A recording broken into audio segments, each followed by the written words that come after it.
Salut! J'ai fait 137 km sur le chemin de Stevenson cet été, toute seule, en autonomie, avec mon gros sac à dos. Vous m'avez envoyé quelques questions et du coup, je vais y répondre maintenant. Qu'est-ce qui t'a motivée?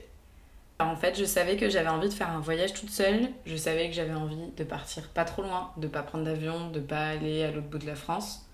Donc j'étais dans le sud-est de la France à ce moment-là, donc à peu près en début août. Et je m'étais dit que j'avais entendu parler du chemin de Stevenson et je m'étais dit que j'aimerais bien faire un trek toute seule. J'en avais déjà fait avec d'autres personnes, à deux, avec des amis, avec des inconnus. Mais là, j'en avais jamais fait un toute seule. Donc c'était l'occasion. Et de ce que j'ai compris, c'est que c'était pas trop difficile. Donc je me suis lancée. J'avais envie de faire quelque chose par moi-même, de tout gérer de A à Z et de partir pendant assez longtemps, c'est-à-dire plus d'une semaine. Donc là, j'ai fait à peu près 10 jours. Bravo, c'est courageux de ta part. Merci. Pourquoi avoir choisi le chemin de Stevenson en particulier? Alors en fait, ce qui m'a attirée vers le chemin de Stevenson, c'est que c'est une région très rurale de la France où en gros, il y a très peu de grosses villes. En fait, les seules petites villes qu'on croise, c'est des villages. Donc il y a vraiment très peu de monde. Et c'est dans une zone que je connaissais pas du tout, dont j'en avais entendu parler beaucoup en bien, comme les Cévennes. Et j'avais envie de découvrir cette zone-là. Et l'autre chose qui a beaucoup joué aussi, c'est que c'était à la fois, il y avait un petit peu de relief. Donc moi, j'ai pris la portion où il y avait le plus de relief. Donc je risquais pas de m'ennuyer, mais c'était pas non plus infaisable et c'était pas des gros pics à gravir et c'était pas non plus tout plat. Donc c'était un bon compromis pour moi. Et ça regroupait plein de choses que j'aimais bien. J'avais compris aussi qu'il y avait moyen de marcher avec d'autres personnes et qu'il y avait pas mal de personnes qui le faisaient. Donc voilà, je me disais, ok, c'est chouette, on verra bien, on va aller voir ce qui s'y passe. Merci pour tous ces partages, Hélène, merci. Comment choisis-tu tes lieux de bivouac en tente? Alors, en fait, j'ai fait 3 bivouacs cet été. Le reste, je suis allée dans des campings, soit municipaux, soit qui étaient vraiment dans des endroits un peu à l'arrache, mais le reste, j'ai fait en bivouac. En fait, donc dans les 3 bivouacs, il y a eu un bivouac en tente. J'étais près d'une source et c'était super joli et c'était là où je voulais m'arrêter. Et il n'y avait personne, donc ça avait l'air tranquille. Il y avait une super vue. Voilà, c'était juste à la sortie d'une forêt. C'est surtout en fait que j'en pouvais plus de marcher. C'est la fois où j'ai le plus marché. J'ai marché 7h30 dans la journée. Mais ça monte et c'est en plein cagnard, donc j'ai fait une pause à l'ombre parce que je peux plus. Donc voilà, il était temps pour moi que je m'arrête et là ça se prêtait bien à ça. En plus, je voyais qu'il y avait des grands rondins de bois et en vrai, on voyait qu'il y avait d'autres personnes qui avaient bivouaqué à cet endroit-là. Donc je me suis dit, bon bah, s'il y a d'autres personnes qui ont bivouaqué à cet endroit-là, c'est que ça va quoi. Donc c'était la première fois que je bivouaquais seule en tente, du coup sur ce trek-là. Donc bon, forcément, au début, j'étais pas très rassurée, mais bon, au bout d'un moment, on s'y fait quoi. Pour les 2 autres, c'était en fait des bivouacs, si on peut dire. Mais en fait, j'étais dans des espèces de refuges forestiers. Donc le premier, c'était une maison en pierre. Et le deuxième, c'était une cabane en bois. Et en fait, comment je les ai choisis? Je les avais repérés sur la carte. J'en ai parlé aux locaux, j'aurais demandé, vous êtes sûr qu'elle est ouverte? Est-ce qu'elle est vraiment ouverte et tout ça? Il faut que je trouve en fait une cabane. J'ai entendu parler d'une cabane pour randonneurs ou pèlerins ou je ne sais quoi.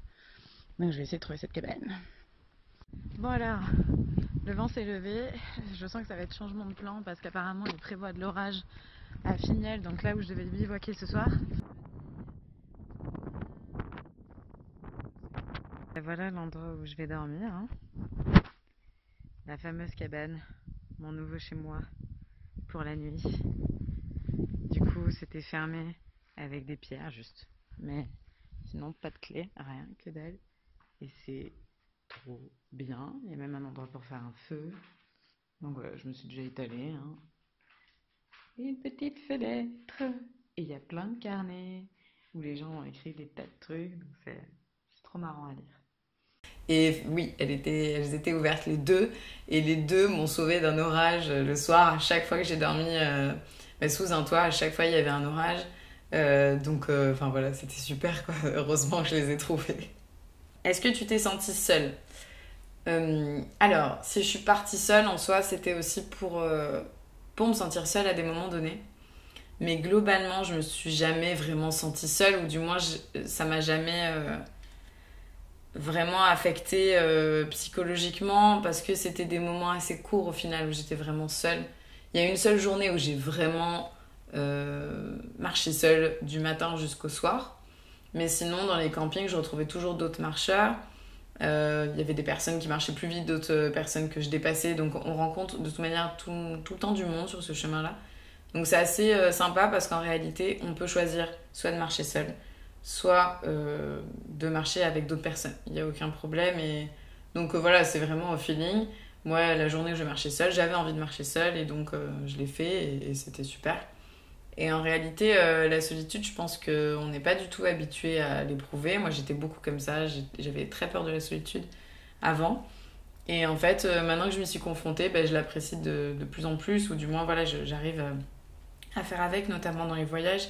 Et je trouve ça super parce que ça permet aussi de se recentrer sur soi, de faire un point, de réfléchir à quelles sont les choses importantes pour nous, pour notre vie. Donc non, ça fait du bien en réalité, en général. Le pire et le meilleur moment. En fait, je dirais que le pire et le meilleur moment, c'était quasiment c'était vraiment l'un après l'autre. Il y a eu un moment où vraiment j'en pouvais plus, où je commençais à avoir des tendinites, à la fois à la hanche, à la fois au tendon d'Achille. Donc je sentais en fait que je marchais beaucoup. J'avais un sac chargé qui faisait 14 kilos. Et je sentais que ça commençait vraiment à me peser et que mon corps, il était en train de me dire, bon, ça fait 7 jours que tu marches, il va falloir un peu t'arrêter. Et donc j'ai dû diminuer le nombre de kilomètres que j'ai fait au fur et à mesure. Donc j'ai trouvé une solution à ça. Mais il y a eu vraiment des moments dans les montées où quand je passais des montagnes, alors qu'ils sont pas des grosses montagnes parce que de toute manière ça reste les Cévennes, mais c'est quand même voilà, des monts, des montagnes. Il y avait vraiment des moments où j'en pouvais plus, où je me disais mais quand est-ce que ça va s'arrêter? Et il y a eu notamment ce moment-là. Donc va falloir que je me tape toute la montagne. Donc voilà. J'espère que ça va le faire. Du coup j'en ai pour plus de 18 km. Je crois peut-être même 25. Donc ça va piquer, surtout que j'ai une tendinite à la hanche qui est en train de se réveiller. Donc bon c'est pas grave, on va serrer les dents. Allez! Où j'étais en train de monter et je voyais plus le bout parce qu'en réalité on montait, il y avait un espèce de faux plat mais de quelques mètres et puis ça remontait encore.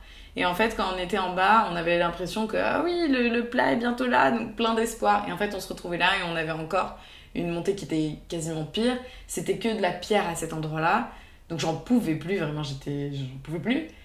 Et en fait ce qui a été très drôle c'est que un moment où je me suis dit bon vas-y quoi, tu peux le faire. Et j'ai eu un espèce de poussée de détermination où j'ai pensé à plein de monde autour de moi et en fait je me suis sentie pousser des ailes et pour que ça aille plus vite je me suis mise à courir en fait dans la pente où en gros je prenais de l'élan au moment des faux plats et puis je me jetais dans la pente pour que ça aille plus vite parce que j'en pouvais plus. Donc en fait le pire et le meilleur moment sont très très liés quoi. Bon, après plus de 2h30. Oh une chenille! Oh putain! Hé hé! Elle est drôle. Putain, elle va vite. Bon, après plus de 2h30. Non, qu'est-ce que je dis? 2h. 2h de montée. Ah, putain, j'en peux plus.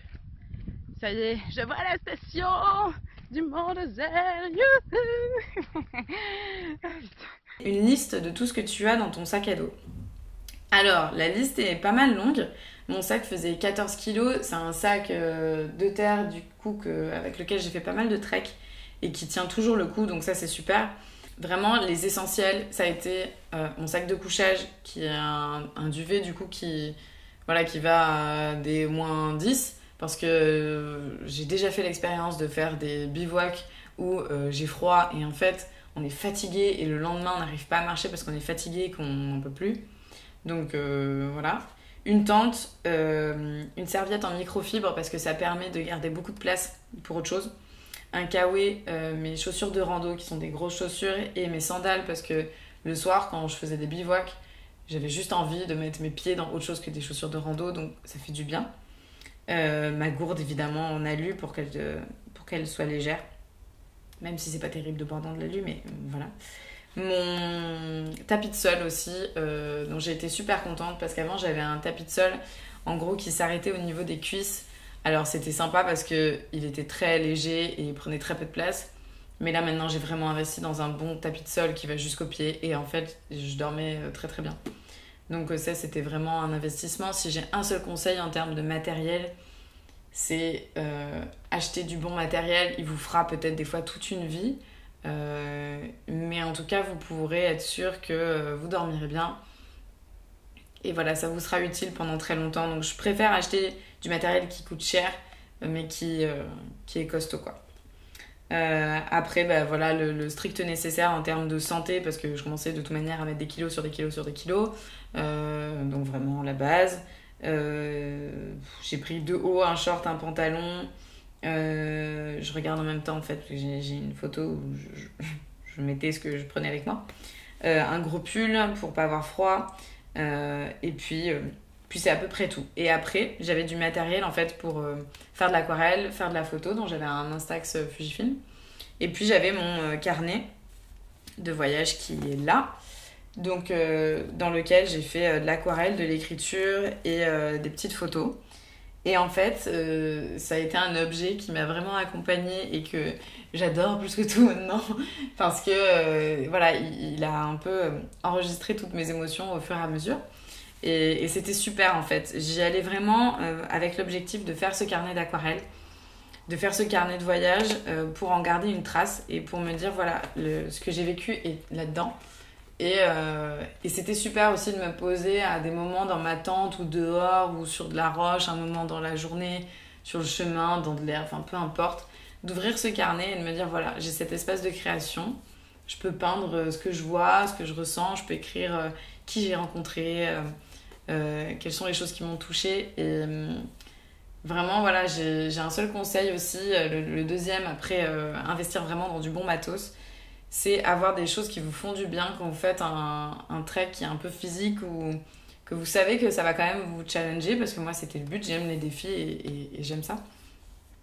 Ben, c'est quand même d'avoir un truc voilà, qui va vous faire du bien. Et moi, ben, c'est créer qui me fait du bien. Bon, aujourd'hui, c'est la dernière étape.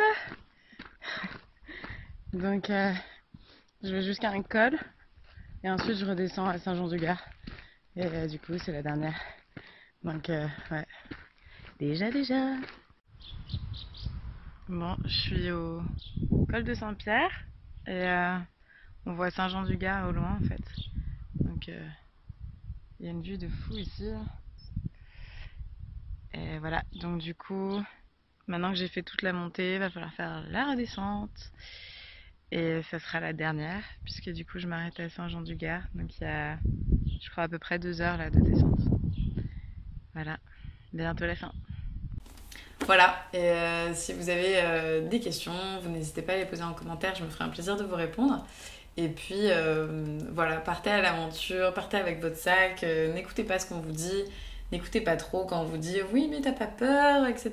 Franchement, il y a très peu de choses qui peuvent vous arriver de négatives. Et allez-y quoi, prenez votre courage à deux mains. Si vous le sentez, si vous avez envie de le faire, faites-le. Après évidemment, si vous n'avez pas envie de le faire, ne le faites pas. Mais si vous sentez que ça vous titille en quelque sorte, ben faites-le, peu importe l'âge que vous avez, si vous êtes une femme, un homme, voilà, tout le monde peut le faire. Il s'agit juste de mettre un pas devant l'autre et on y arrive. Voilà, salut!